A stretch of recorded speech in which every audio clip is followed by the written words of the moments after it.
யாரோ ஒருவர் கதவை தட்டுகிறார்களே கிட்டு, யார் என்று போய் பார்த்துவிட்டு வா. அதற்கு கிட்டுவும், சரி அம்மா, நான் சென்று யார் என்று பார்த்துவிட்டு வருகிறேன் என்று கூறிவிட்டு கதவை திறந்து வெளியே பார்த்தது. அப்பொழுது, யார் நீங்கள்? உங்களுக்கு என்ன வேண்டும்? ஏன் இங்கு வந்து கதவை தட்டினீர்கள் என்று கிட்டு சாச்சாவை பார்த்து கேட்டது. அதற்கு சாச்சாவும், எனது பெயர் சாச்சா, நான் இங்கு பக்கத்து கிராமத்தில் தான் வசிக்கிறேன். நானும் என் கணவரும் விரும்பியபடியே கல்யாணம் செய்து கொண்டோம். எங்களுக்கு ஒரு பெண் குழந்தையும் இருக்கிறது. நாங்கள் 3 பேரும் சேர்ந்து எங்களின் வாழ்க்கையை ஒன்றாக சந்தோஷமாக வாழ்ந்து வந்தோம். அப்பொழுது நானும் என் கணவரும் உணவு தேடுவதற்காக வெளியே சென்றோம், எங்கள் பிள்ளையை வீட்டில் விட்டுவிட்டு. அப்பொழுது எதிர்பாராமல் திடீரென பெய்த மழையின் காரணமாக நாங்கள் இருவரும் திடீரென வீட்டிற்கு திரும்பி வந்து விட்டோம். ஆனால் எதிர்பாராத விதமாக எங்களின் கூடும் எங்கள் குழந்தையும் தண்ணீரில் அடித்து செல்லப்பட்டார்கள்.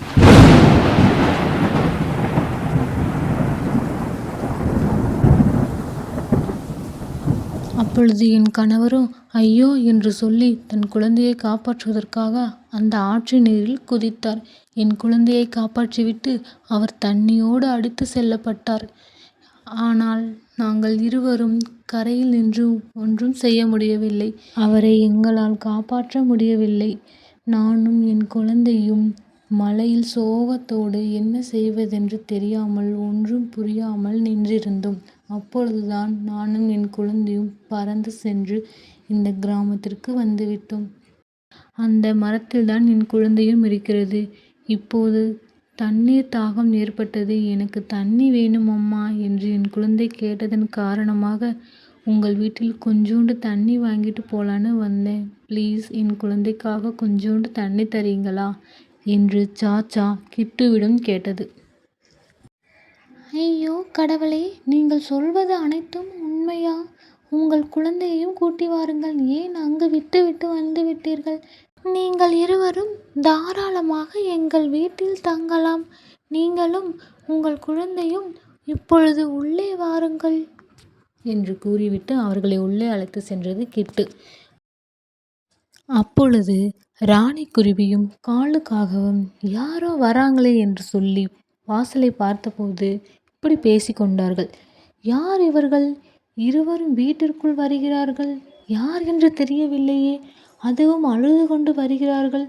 கிட்டுவும் அவர்களை அழைத்து உள்ளே வந்துள்ளது. என்ன விஷயம் என்று தெரியவில்லையே. என்னவாக இருக்கும் என்று பேசிக்கொண்டிருந்தது.